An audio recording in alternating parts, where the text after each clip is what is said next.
தேர்தல் மக்களிடம் மீண்டும் கையளிக்கப்படும் என்ற තිස්ස විහාරයේ පස්සේ විසඳන්න ලේසි. திஸ்ஸ விஹாரை பிரச்சனையை மிகவும் இலகுவாக முடிவுக்கு கொண்டு வரலாம். மீண்டும் இயல்பான நிலைக்கு நாங்கள் யாழ்ப்பாணத்தை கொண்டு வருவோம்.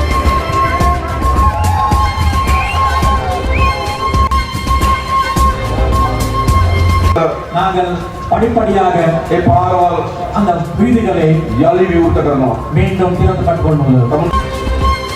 அனைவருக்குமே வணக்கம். நாட்டினுடைய ஜனாதிபதி அனுரகுமார திசாநாயக் அவர்கள் இன்றைய தினம் யாழ்ப்பாணத்திற்கு விஜயம் செய்திருந்தார். எதிர்வருகின்ற உள்ளூராட்சி சபை தேர்தலுக்கான பரப்புரை கூட்டமாக இந்த கூட்டம் அமைந்திருந்தது.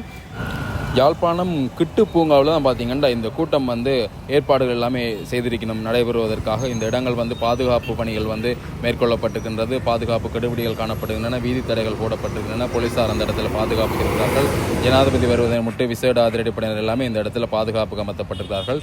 சங்கிலியன் சிலை, இந்த சங்கிலியன் சிலைக்கு பின்னாலே இருக்கக்கூடிய அந்த மைதானம் தான் அந்த கிட்டு பூங்காவாக அனைவரும் தெரிந்திருக்கக்கூடிய வரலாற்று சிறப்புமிக்க ஒரு இடம். இதில் பதாதைகள் எல்லாமே வைக்கப்பட்டிருப்பதை நீங்கள் பார்க்கக்கூடிய மாதிரி இருக்கும். ஜனாதிபதி அவர்கள் மக்கள் கூட்டம் என்று அந்த இடத்துல பதாதைகள் வைக்கப்பட்டிருக்குன்னு. அதே சமயம் இங்கே முற்றுமுழுதாக பாதுகாப்பு கடமைக்குள்ளே இருக்கக்கூடியதை பார்க்கக்கூடிய மாதிரி இருக்குது. கிட்டு பூங்காவினுடைய முகப்பு பகுதியில் பண்ணிக்கிறோம். உள்ளுக்குள்ளே போகக்கூடியவர்களுக்கு சோதனை நடவடிக்கைகள் வளமையாக இடம்பெறுவது போலவே இன்றையும் சோதனை நடவடிக்கைகள் இடம்பெற்று கொண்டிருக்கின்றது. இப்பொழுது நாங்கள் உள்ளுக்கு நிற்கிறோம். 2 மணி கூட்டம் ஆரம்பம் என்று சொன்னவர்கள் 2 மணிக்கு இந்த நிலையெல்லாம் இருக்குது. இதுக்கு பிறகு நிறைய பேர் வருவார்களா இல்லது என்பது தொடர்ந்து தான் பார்க்கணும். இப்போ பார்த்தீங்கன்னா இந்த கூட்டத்துக்குரிய ஏற்பாடுகள் எல்லாம் இடம்பெற்று தற்பொழுது ஜனாதிபதி அவர்கள் வருகை தந்து கொண்டிருக்கின்ற அந்த காட்சியை நீங்கள் தொடர்ந்து பார்க்கக்கூடிய மாதிரி இருக்கும்.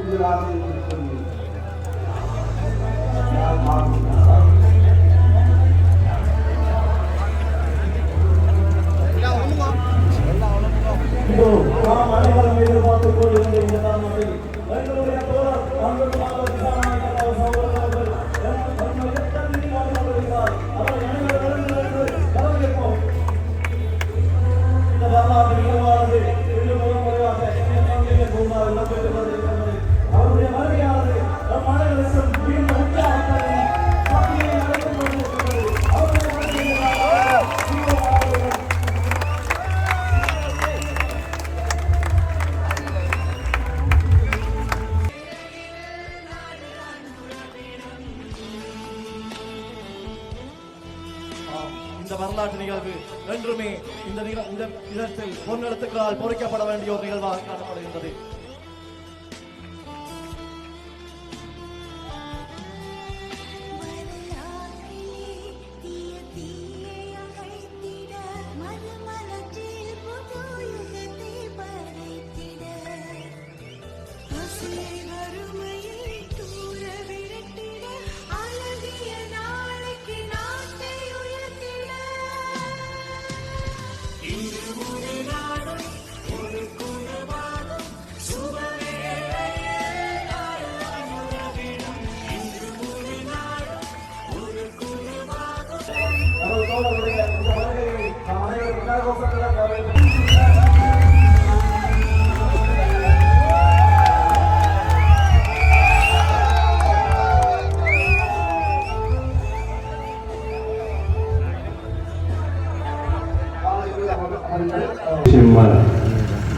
මම පළමුවටම තමුන්නාන්සට ස්තුති වනවා. ගිය සැරේ පාර්ලිමේන්තු මැතිවරණයේදී ඓතිහාසික ප්‍රතිඵලයක් මේ යාපනයේ දිස්ත්‍රික්කය ජාතික ජනබලවේගයේ ජයග්‍රහණය කරන ලබා දීමට තමුන්නාන්සලා මැදිහත් වීම පිළිබඳව முதலாவதாக நான் உங்களுக்கு நன்றி தெரிவிக்கின்றேன். போன பொது தேர்தலின் போது தேசிய மக்கள் சக்திக்கு நீங்கள் வழங்கிய பெரும் வெற்றிக்காக. සාමාන්‍යයෙන් අපේ රටේ ඡන්ද වලින් කරපු දේ තමයි ජනතාව බෙදපු එක. பொதுவாகவே இலங்கையில தேர்தலூடாக செய்யப்பட்டது மக்களை பிரிக்கப்பட்டமைதான்.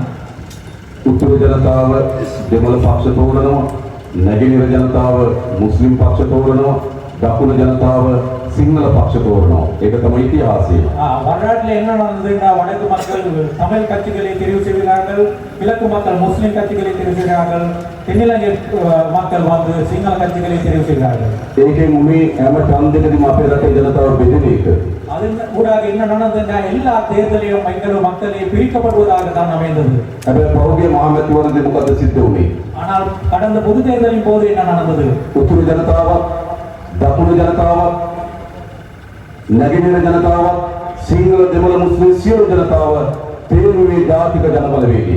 ஆனால் கடந்த தேர்தலில் என்ன நடந்தது என்றால் வடக்கு மக்கள், தெற்கு மக்கள், கிழக்கு மக்கள், சிங்கள மக்கள், தமிழ் மக்கள், முஸ்லிம் மக்கள் எல்லோரும் தேர்வு செய்யப்பட்டது தேசிய மக்கள் சக்தியை. වෙනද ඡන්දවල ජනතාව බෙදෙනවා. அடுத்து முதல் நடந்த தேர்தலின் போது மக்கள் பிரிந்து சென்றார்கள், பிளவுபட்டார்கள். ගිය සැරේ ඡන්දෙදී ජනතාව එකතු වුණා. போன தேர்தலின் போது மக்கள் ஒன்றுபட்டார்கள். එකතු වුණු අපි ආයේ බෙදෙනවද? அப்படி ஒன்றுபட்ட நாங்கள் மீண்டும் பிரிந்து செல்வோமா? අපිට බෙදෙන්න ඕනද? நாங்கள் அப்படி பிரிந்து கொள்ள வேண்டிய நிலையில் இருக்கிறோமா? අපිට වෙන් වෙන්න ඕනද? நாங்கள் பிரிந்து செல்ல வேணுமா? අපිට ගහමරා ගන්න ඕනද? நாங்கள் அடிபட வேணுமா? අපි එකිනෙකා කෙරෙහි සැකෙන් ජීවත් වෙන්න ඕනද? நாங்கள் பரஸ்பரமாக சந்தேகத்துடன் வாழ வேண்டுமா? එහෙම රටක් අපිට ඕනේ නැහැ. அப்படியான ஒரு நாடு எங்களுக்கு தேவை. ජාතික ජනබලවේගය தேசிய மக்கள் சக்தி මේ රට ගොඩනගන්නේ இந்த நாட்டை கட்டி அமைக்கப்படும். සිංහල දෙමළ මුස්ලිම් අපි කවුරු? சிங்கள தமிழ் முஸ்லிம் நாங்கள் எல்லோரும் එකට ජීවත් වෙන, ஒன்றாக வாழ்கின்ற, එකට මියදෙන, ஒன்றாக இருந்து போகின்ற, එකම මාතෘ භූමියක් ලෙස ஒரே தாயகத்தை கொண்டவர்களாக මේ රටේ සෑම පුරවැසියෙකුටම இந்த நாட்டில் இருக்கிற சகல பிரஜை සමාන අයිතිවාසිකම් ලැබෙන சம உரிமைகள் கிடைக்கக்கூடிய සාධාරණ රටක් ගොඩනැගීමයි. நியாயமான ஒரு நாட்டை, சாதாரண நாட்டை உருவாக்குவதற்காக එහෙම රටක් ඕන නේද අපිට? அந்த அவ்வாறான ஒரு நாட்டு எங்களுக்கு தேவையா? අපි සැකයෙන් ඉඳලා තියෙනවා, நாங்கள் சந்தேகத்தில் இருந்து අපි கொண்டுள்ளோம், වෛරයෙන් ඉඳලා තියෙනවා, நாங்கள் பகைமையுடன் இருந்து கொண்டுள்ளோம், අපි යුද්ධ කරගෙන තියෙනවා. நாங்கள் போர் புரிந்துள்ளோம். මොකද අපිට ඉතිරිලා තිබෙන්නේ? கடைசியா என்ன எங்களுக்கு கிடைத்துள்ளது? මොකක්ද ඉතුරුනේ?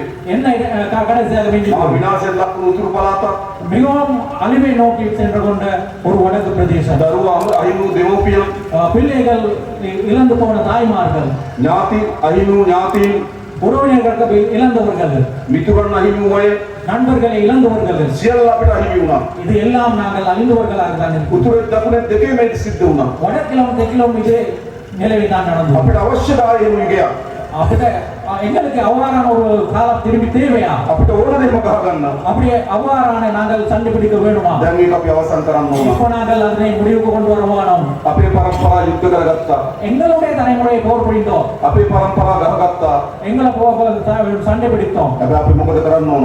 ஆனால் நாங்கள் இனி என்ன செய்ய අපේ வேண்டும்? දරුවන්ගේ පරම්පරාවට எங்களுடைய பிள்ளைகளுடைய பரம்பரை යුද්ධ කරගන්න තුරට போர் புரியாத ஒரு நாடு, ගහගන්න තුරට சண்டை பிடிக்காத ஒரு நாடு, එකට සමගින් ජීවත් වෙන රට ஒற்றுமையாக வாழ்கின்ற ஒரு நாடு, ජාතික ජනබලවේගයේ මේ ආණ්ඩුව ගොඩනගන බවට මම තමුන්නාසල සාතික அந்த කරනවා. ஒரு நாடு தேசிய மக்கள் சக்தி உருவாக்கும் என்பதை நாடுகளுக்கு உறுதியாக கூறுகின்றனர். තවදුරටත් අපේ රටේ ජාතිවාදය නැහැ. இனிமேலும் இந்த நாட்டில் இனவாதம் இல்லை.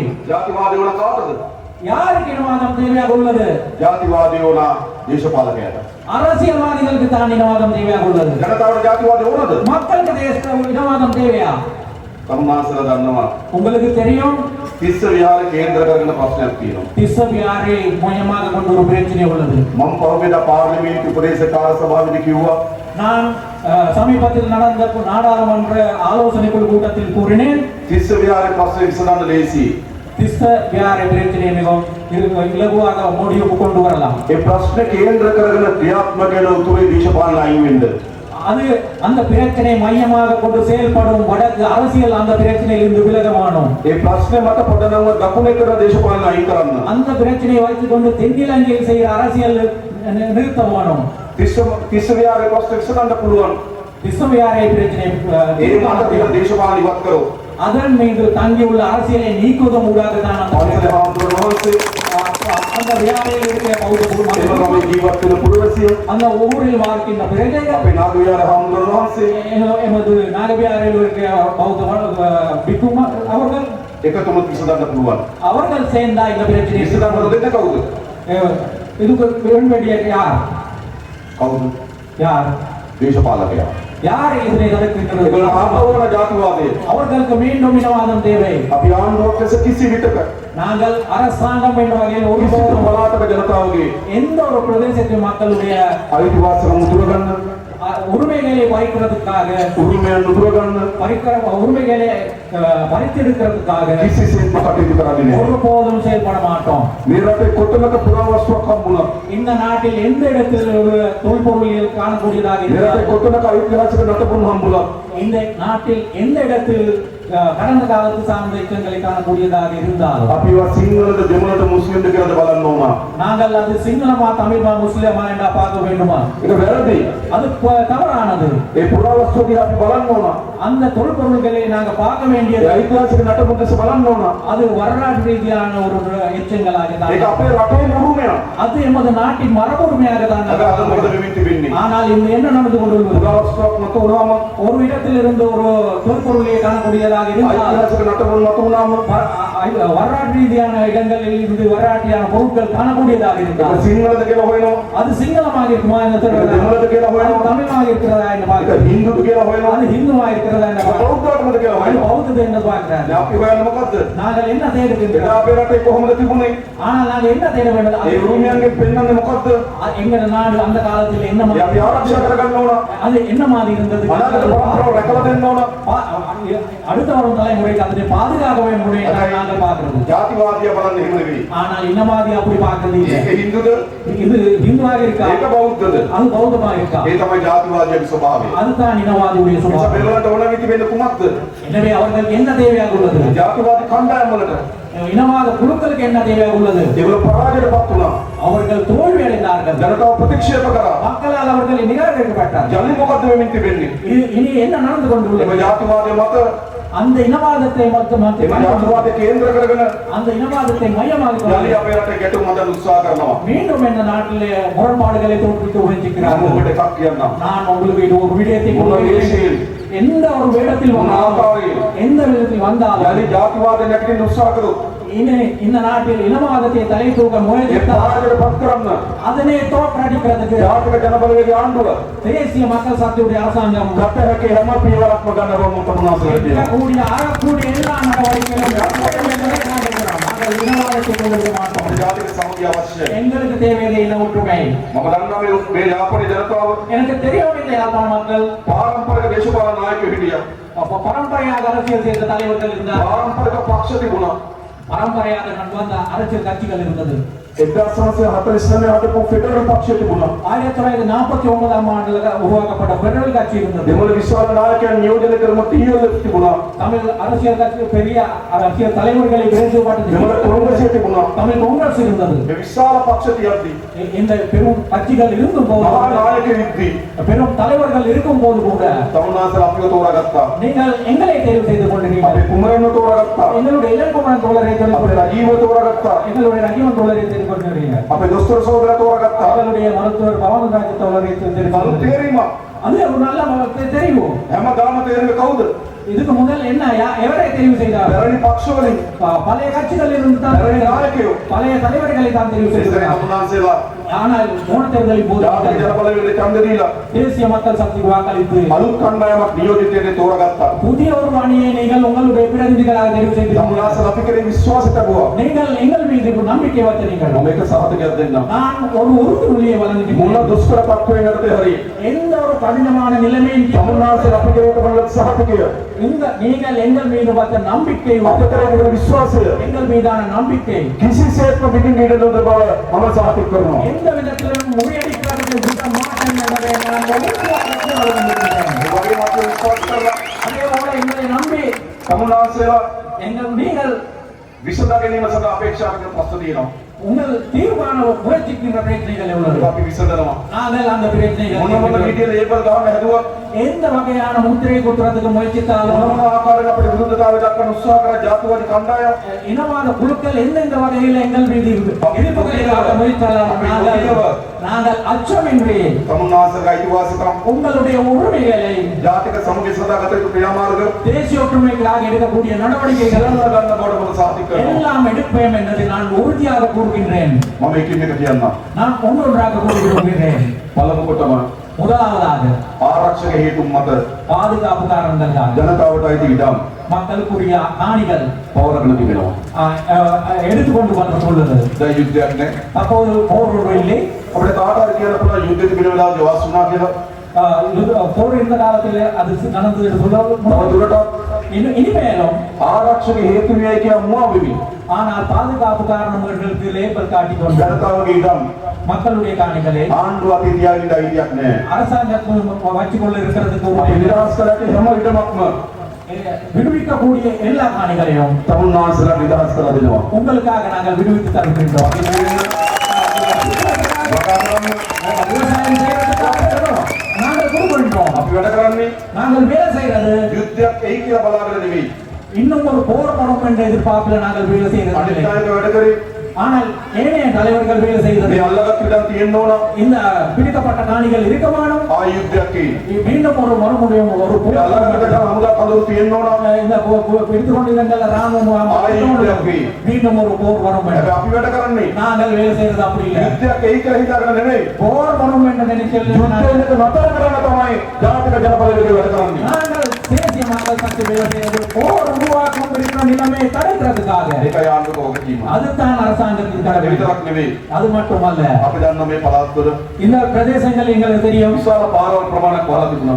பெரும் பாதைகள் மூடப்பட்டுள்ளது. අපි පියවරෙන් පියවර நாங்கள் படிப்படியாக ඒ පාරවල් அந்த வீதிகளை යලි විවෘත කරනවා. மீண்டும் திறந்து கட்டுக்கொண்டுள்ளது. තමුන්වහන්සේ නිදහසේ කටයුතු කරන්න. உங்களால் சுதந்திரமாக செயல்படக்கூடியதாக. මේ විතරක් නෙවෙයි කොළඹ පාරවල් වහලා තිබ්බා. அது மாத்திரமில்லை இந்த பிரதேசத்து மாத்திரமில்லை கிளம்புலே பாதைகள் கூடிதான் இருந்தது. ජනාධිපති මන්දිරය ඉස්සරහා පාර වහලා තිබ්බා. ஜனாதிபதி மந்திரிக்கு முன்னால் இருந்த வீதி අරලියා මන්දිරය ඉස්සරහා පාර වහලා තිබ්බා. அருளியா மந்திரி என்ற இடத்தில் உள்ள பாதையை கூடிதான் இருந்தது. අපි ඒ පාරවලුත් කරියා. நாங்கள் அந்த வீதிகளையும் திறந்தோம். ජනාධිපති අගමැති මන්දිරය ඉස්සරහා පාරවල් අරින්න පුළුවන් නම් ஜனாதிபதி மந்திரிக்கு முன்னால் அருளியா மந்திரிக்கு முன்னால் உள்ள வீதிகளை திறக்கக்கூடியதாக இருந்தால் යාපනයේ පාරවල් වහගෙන ඉන්න අයිතියක් නැහැ. யாழ்ப்பாணத்தில் இருந்த பாதைகளை යලි යථා තත්ත්වෙට මේ යාපනයේ ගිහිනවා. மீண்டும் இயல்பான நிலைக்கு நாங்கள் யாழ்ப்பாணத்தை கொண்டு வருகிறோம். යුද්ධ ඉතිහාසයේ போர் வரலாற்றுக்குள் අමීර ඉතිහාසයේ அந்த கசப்பான අපි வரலாற்று අමතක කළ යුතු ඉතිහාසයේ அந்த நாங்கள் மறக்க வேண்டிய අපි නැවත නැවත එක පාරන්න மீண்டும் மீண்டும் அதை නැවත නැවත එකක් වෙන්න ඉඩ දෙන්නේ නැහැ. மீண்டும் மீண்டான நிலையை அது நாங்கள் செய்ய வேணும். මම දන්නවා තුරුදානු දරුවෝ පිළිබඳ ප්‍රශ්නයක් තිබෙන බව. காணாமல் போனாக்களுடைய பிள்ளைகள் நாங்கள் இயல்பான முயற்சிக்கின்றோம். ඔබගේ දරුවා உங்களுடைய பிள்ளை ආණ්ඩුවට බාර දුන්නා නම් அரசாங்கத்திடம் ஒப்படைக்கப்பட்ட පොලිස් ස්ථානයකට බාර දුන්නා නම් போலீஸ் நிலையத்தின் மீது ஒப்படைக்கப்பட்ட කඳවුරකට බාර දුන්නා නම් ராணுவ முகாமின் ඒ දරුවට මොකද වුනේ කියලා அந்த பிள்ளைக்கு என்ன நடந்தது என்பதை සොයා බැලිය යුතුයි. நாங்கள் தேடி பார்க்க போகணும். ඒක වගකීම් සහිත රජයක වගකීමක්. அதுதான் பொறுப்புள்ள அரசாங்கத்தின் கடமை. මම දන්නවා අතුරුදහන් දෙමව්පියන්ගේ වේදනාව.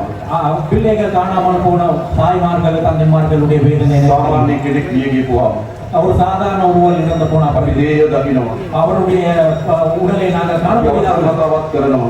அவர்களுக்காக இருக்கிறீர்கள் நாங்கள் අපි විසින් ඔසවා ගිහිලා භූමි දාන කරනවා. நாங்களே கொண்டு போயிட்டு அவருக்கான அடக்கம் අපිම සතිය දෙකක් හඳුන් බලනවා. நாங்களே ஒரு கிழமை 2 கிழமை அவருக்காக நான் එක වෙලාවක කාලයකදී අපි සුවපත් වෙනවා. கொஞ்ச காலம் போக பொழுது நாங்கள் ஆறுதல் அடைகிறோம். හැබැයි දරුවේ කතුරුදහන් වුණාම එහෙම නෙවෙයි. ஆனால் ஒரு பிள்ளை காணாமல் போனான் නැවත නැවත අම්මනිකලා ජීවත් වෙනවද? அந்த பிள்ளை வாளோடு இருக்கிறாரோ என்ற எங்கே இருக்கிறாரா என்ற විශාල වේදනාවක්. அது ஒரு பெரும் வேதனை. මම දන්නවා ඒක. அது எனக்கு தெரியும். මගේ ඥාති සහෝදරයත් අවුරුද්දක් වුණා.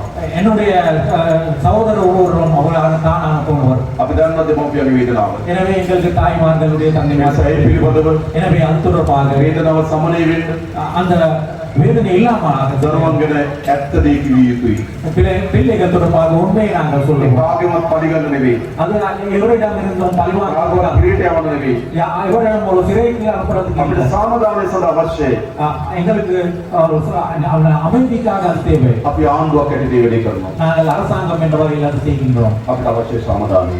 எங்களுக்கு அமைதி தேவை. ඉතිහාස ජීවත් වෙන එකෙන් අපි මිදෙන්න ඕන. வரலாற்றில் வாழ்வதிலிருந்து நாங்கள் மீள் வேண்டும். ඉතිහාසයේ වේදනාවෙන් අපි මිදෙන්න ඕන. வரலாற்றில் இருந்து வருகின்ற வேதனையில் இருந்து நாங்கள் மீள வேண்டும். ඉතිහාසයෙන් අපි ගැලවෙන්න ඕන. அந்த வரலாற்றில் இருந்து நாங்கள் மீள வேண்டும். අපි අලුත් පරිච්ඡේදයක් ආරම්භ කරමු. நாங்கள் புதிய ஒரு அத்தியாயத்தை தொடங்க අන්න வேண்டும். ඒ වෙනුවෙන් තමයි அதுக்காகத்தான் තමුන්නාසලා ජාතික ජනබලවේගයේ ආණ්ඩු කිරීම විශ්වාසයට ඇති වෙන්නේ. அதுக்காகத்தான் நீங்கள் தேசிய පැරණි දේ ඕන. பழையதே தேவையாக இருந்தால் පැරණි පක්ෂමයි තෝරන්නේ.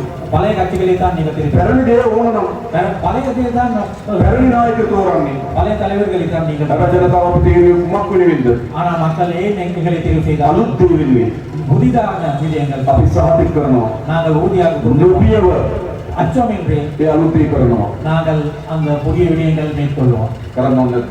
செய்ய வேண்டியதாக இல்லையா? කරන්න ඕනේ නැද්ද? செய்ய வேண்டியதாக இல்லையா? කරන්න ඕනේ. අපි කවුරු ජීවත් වෙන රට. இது எங்களுடைய நாடு, நாங்கள் எல்லோரும் வாழ்கின்ற நாடு. அது மட்டும் இல்ல, ක්‍රමානුකූලව මේ රටේ ජනතාවගේ ජීවිතේ නගාසිකවන්න ඕන. படிப்படியாக இந்த மக்களுடைய வாழ்க்கை தரத்தை நாங்கள் மேம்படுத்தணும். අපි දන්නා පැරණි පාලකයෝ எங்களுக்கு தெரியும் பழைய ஆட்சியாளர்கள் අපේ රටේ ආර්ථික විශාල ලෙස කඩාවැටුවා. எமது பொருளாதாரத்தை, நாட்டின் பொருளாதாரத்தை வீழ்ச்சி அடைய செய்தார்கள். තෙල් ටික ගේන්න බැරි, எண்ணெய் கொண்டு வர முடியாது, ගෙඩි ටික ගේන්න බැරි, மருந்துகளை கொண்டு வர முடியாது, ගෑස් ටික ගේන්න බැරි, எரிவாயு கொண்டு வர முடியாது, ණය ටික ගෙවා ගන්න බැරි රටක් හැදුවා. கடனை வெளியில சேர்த்து முடியாது. මේ පාලක අපේ රට කඩාවැටුවා. இந்த நாட்டில் ஆட்சியாளர்கள் இந்த நாட்டை முழுமையாகவே சீரழித்தார்கள். අපි දැන් ක්‍රමානුකූලව நாங்கள் இப்ப படிப்படியாக අපේ රට ගොඩනගමින් තිබෙනවා. எமது நாட்டை கட்டியெழுப்பு கொண்டு මම இருக்கிறோம். කියන්න සතුටුයි. நாங்கள் சொல்ல விரும்புகின்றேன், අවුරුදු 5කට පස්සේ 5-6 வருடங்களுக்கு பிறகு ලංකාවේ වැඩිම විදේශ සංචිත ප්‍රමාණයක් එකතු වෙලා තියෙනවා. இலங்கையில் மிகவும் அதிகமான வெளிநாட்டு செலவாணி நாங்கள் இப்ப திரட்டி உள்ளது. මාස 6ක් තිස්සේ 6 மாத காலமாக ඩොලරයට සාපේක්ෂව රුපියල හිමිවෙන්නේ නැතුව තියෙනවා. டாலருடன் ஒப்பிட்டு அளவில் பார்க்கும்போது ரூபாவின் பெறுமதி வித்தியாசம் அடையாமல் இருக்கிறது. දාලා තියෙන විශාල ව්‍යාපෘති ප්‍රමාණයක් மூடிப்பட்டு இருந்த பெரும்பாலான செயல் திட்டங்கள் යලි ආරම්භ කරන්න තීරණය කළා තිබෙනවා. தொடங்குறதுக்காக நாங்கள் நடவடிக்கை கொள்வோம். කටුනාගේ එයාපෝට් එකේ ව්‍යාපෘතිය ජපාන් රජය දාලා ගියා. கட்நாயகாவுள்ள விமான நிலையத்தின் செயல் திட்டத்தை ஜப்பான் அரசாங்கம் வைத்துக் கொண்டது. ආපෝ ආරම්භ කරන්න තීරණය කරා. அதனை திருப்பி தொடங்குறதுக்காக தீர்மானித்தது. චීන රජයේ சீன அரசாங்கத்தால் ව්‍යාපෘති විශාල ප්‍රමාණයක් දාලා ගියා. பெரும்பாலான செயல் திட்டங்களை අලුත් ව්‍යාපෘති සහ පැරණි ව්‍යාපෘති 76ක් ආරම්භ කරන්න තීරණය කළා තිබෙනවා. ஆனால் தற்போது பழைய செயல் திட்டங்களும் புதிய திட்டமாக 76 செயல் திட்டங்களை திருப்பி தொடங்குறதுக்காக நாங்கள் செய்கிறோம். இந்த இந்திய அரசாங்கம் මහවිලන් ලෝමන්ත දක්වා மாணவர்களின் ஓமந்து வரையான රේල් පාරේ සංඥා පද්ධති සවි කරන්න தண்டவாளத்தில் உள்ள சமிக்கை பദ്ധதிகள் முழுமை உருவாக்குவதற்காக ණය මුදලක් දුන්නා. கடனை வழங்கியது. පෞගේදා මෝදි අග්‍රාමාත්‍යතුමාගේ සාහිත්‍ය වගේම අපි දන්නවා அதே மாதிரி எங்களுக்கு தெரியும், විශේෂ 1983 ඉඳන් குறிப்பாக 1983 இருந்து විශාල දෙමළ ජනතාවක් மிக அதிகமான தமிழ் மக்கள் මේ රට අත්හැරලා ගියා. இந்த நாட்டை விட்டு சென்றார்கள். අද தற்போது ලෝක විශාල ව්‍යාපාරිකයන් බවට පත් වෙලා තිබෙනවා. அவர்கள் உலகத்தில் பெரும் வியாபாரிகள் විශාල ධනයකට බවට පත් වී තිබෙනවා. மாறி இருக்கிறார்கள். මම මේ සියලු දෙමළ ඩයස්පෝරාවට ආරාධනා කරනවා. டயஸ்போராவில் இருக்கிற அனைத்துவருக்கும் ඔබගේ ඥාතීන් ඉන්න බිම உங்களுடைய உறவினர்கள் இருக்கின்ற ඔබේ ඉපදුණු බිම நீங்கள் வளர்ந்த பிறந்த මේ බිම ගොඩනගන්න. இந்த நிலத்தை கட்டியெழுப்புவதற்கு ඒ ජනතාවගේ ආර්ථිකය ගොඩනගන්න. அந்த மக்களுடைய பொருளாதாரத்தை පුළුවන් තරම් ආයෝජනය කරන්න. இயல்பான அளவு முதலீடு යලි උතුරට එන්න කියලා අපි ආරාධනා කරනවා. மீண்டும் வடக்கு வர வேண்டும் என்று சொல்லி යලි රටට එන්න කියලා අපි ආරාධනා කරනවා. மீண்டும் இலங்கை வர வேண்டும் என்று சொல்லி රට සුරක්ෂිතයි. இந்த நாடு பாதுகாப்பானது, ජාතිවාදයෙන් තොර රටක්. இனவாதம் இல்லாத ஒரு நாடு, හැම වෙනක් එලාගේ අයිතිවාසිකම් සාධාරණ ලෙස පිළිගන්න රටක්. எல்லோருடைய உரிமைகளும் சாதாரணமாக හැම நியாயமாக සංස්කෘතියකටම ගරු කරන රටක්. எல்லா பண்பாட்டிலும் மதிக்கின்ற ஒரு හැම நாடு, අයිතිවාසිකම්ම ආරක්ෂා කරන්න පෙළඹෙන රටක්. எல்லாருடைய பாதுகாப்பையும் அவருடைய ලාලගේ අපිට ආරාධනා කරනවා. எனவே அவர்களுக்கு நாங்கள் නැවත මේ රට ගොඩනගන්න ඔබගේ ආයෝජනය කැදවන්න. இன்னும் இந்த நாட்டை சிறப்பாக அமைக்கிறதுக்கு உங்களுடைய முதலீட்டை இங்கு මේ செய்யுங்கள். අලුත් පරිච්ඡේදයක් இது ஒரு புதிய அத்தியாயம். පැරණි කණු අතීතය අවසන් කරලා பழைய கருப்பான வரலாற்றை மறந்துட்டு අලුත් අනාගතය සලකගෙන යන පරිච්ඡේදයක්. இது இந்த அத்தியாயம் வந்து புதிய ஒரு எதிர்காலத்துக்கான அத்தியாயம். ඉතාමත් වැදගත් දේශපාලන පරිවර්තනයක්. இது மிக முக்கியமான அரசியல் மாற்றம். අපේ අම්මලා තාත්තලා நம்முடைய தாய்மார்கள் தந்தைமார்கள் දීර්ඝ කාලයක් ප්‍රාර්ථනා කරපු ප්‍රාර්ථනය மிக நீண்ட காலமாக எதிர்பார்த்த ஒரு கனவு அது. විවිධ ආකාර මෙවැනි ආණ්ඩු අපේක්ෂා කරා. பல விதமான முறையில் இவ்வாறான அரசாங்கங்களை அவர் මෙවැනි எதிர்பார்த்தார். ආකාරයෙන් තමන්ගේ අයිතිවාසිකම් බලාපොරොත්තු වුණා. அதனூடாக தங்களுடைய உரிமைகளை பாதுகாத்துக் கொள்வது අන්න ඒ ආණ්ඩුව හදලා තියෙනවා. அந்த அரசாங்கத்தை நாங்கள் அமைத்துள்ளோம். ආණ්ඩුවක් හදලා දෙන මොන වගේ ආණ්ඩුවක්ද? நாங்கள் என்ன மாதிரியான அரசாங்கத்தை உருவாக்குவோம்? මහජනක මුදල් සත්‍යයක් කොරකම් කරන්න තියෙන ආණ්ඩුවක්. மக்களுடைய பணத்தை ஒரு சதம் கூட களவு செய்யாத ஒரு அரசாங்கத்தை உருவாக்கியுள்ளோம். මම ජනාධිපතිවරයා நான் ஜனாதிபதி, අපේ රාජ්‍යසභාවේ ජීවර ඇමතිවරයා ராம்சா வந்து கடற்தொழில் අපේ அமைச்சர், කුමරන් ඇතුළු മന്ത്രി කණ්ඩායම குமரன் தோழர் உட்பட நாடாளுமன்ற உறுப்பினர்கள் එක සහතිකයක් දෙන්න පුළුවන්. நாங்கள் ஒரு உறுதிமொழி வழங்குகிறோம். இந்த எவரையும் මහජනක සත්‍යයක් කොරකම් කරන්නේ නැහැ. மக்களுடைய ஒரு சதம் கூட களவு මහජනක செய்யாத, සත්‍යයක් මාසි කරන්නේ නැහැ. மக்களுடைய எங்களுடைய ஒரு பலம் கூட விரயம் செய்ய மாட்டார்கள். எங்களுடைய மருத்துவ தோழர் அவர்கள் ලොකු ආදායමක් ලැබුවා. ஒரு சம்பளத்தை பெற்றவர் පැත්තකින් තියලා දේශපාලනය කරනවා. அது விட்டுட்டு அரசியல் செய்கிறார். මොකක් වෙන්නේද? அது எதுக்காக? මේ රට හදන්න. இந்த நாட்டை கட்டியல் මේ රට ජනතාවට හොඳ ජීවිතයක් උරුම කරලා දෙන්න. இந்த நாட்டு மக்களுக்கு நல்ல ஒரு சிறந்த காலத்தை உருவாக்குறது. අපේ රටේ මොකක්ද පැරණි දේශපාලනය? எங்களுடைய நாட்டில் இருந்த பழைய அரசியல் என்ன? රට දුප්පත් වෙනවා. நாடு வறுமை நோக்கி ජනතාව දුප්පත් වෙනවා. மக்கள் வறுமை நோக்கி செல்கிறது. පාලකයා පොහොසත් වෙනවා. ஆட்சியாளர்கள் செல்வந்தர்களாக இருக்கிறார்கள். අයිත්සල පාලකයා පොහොසත් වුණා. ஆட்சியாளர்கள் செல்வந்தர்களாக இருக்கிறார்கள். පොහොසත් නෑ. ஆட்சியாளர்கள் பணக்காரர்களாக மாற இல்லையா? නීති විරෝධී පරිතොටුපොළ ගෙනියනවා. சட்டவிரோதமான மணல் அகற்றம் செய்கிறார்கள். නීති විරෝධී ක්‍රියාකාරකම් වල යෙදෙනවා. சட்டவிரோதமான செயல்பாடுகளை නිලපතිතුමන් රට තිබුණේ. அந்த நிலையில தான் இந்த நாடு இருந்தது. පළමුවට අපි ඔක්කොම එකතු ආණ්ඩුවක් හදලා තියෙනවා. இப்ப நாங்கள் எல்லோரும் சேர்ந்து ஒரு அரசாங்கம் මහජනක සත්‍ය ගොඩක් කරන්නේ නැති. மக்களுடைய ஒரு சதம் கூட களவெடுக்காத මහජනක සත්‍ය නාස්ති කරන්න නැති ආණ්ඩුවක්. மக்களுடைய ஒரு சதம் கூட விரயமாக்காத ஒரு அரசாங்கம். ඒ විතරක් නෙවෙයි. அது மாத்திரமல்ல, නීතිය කාටත් සමානයි. சட்டம் எல்லோருக்கும் பொதுவானது. දෙමළ සිංහල මුස්ලිම් කියලා වෙනම නීතියක් අපිට නැහැ. சிங்கள தமிழ் முஸ்லிம் என்ற ஒரு சட்டம் இந்த நாட்டில் දරේ තියෙන එක නීතියක් දුප්පත්තාට තව නීතියක් එහෙම නැහැ. செல்வந்தருக்கு ஒரு சட்டம் வறுமையான ஒரு சட்டம் என்று இல்ல. අපේ රටේ නීතිය කොහොමද තිබුණේ? எமது நாட்டில் எப்படி சட்டம் දරේ இருக்கிறது? තියෙන එක නීතියක්. பணம் உள்ளவர்களுக்கு ஒரு சட்டம், දුප්පත්තාට තව නීතියක්. வறுமை உள்ளவர்களுக்கு வேறு ஒரு சட்டம். ඒ යුගයේ අවසන්. அந்த காலம் முடிந்து விட்டது. එවැනිම අපි එක්සත් දිනයක් කියලා ආරාධනා කරමින් அதுக்காக நாங்கள் ஒற்றுமையாக முன்னேற்ற செல்வோம். මම කරනවා. நான் என்னுடைய முடிவு ජය වේවා කියලා සිතනවා. நன்றி. நிச்சயம் வணக்கம்.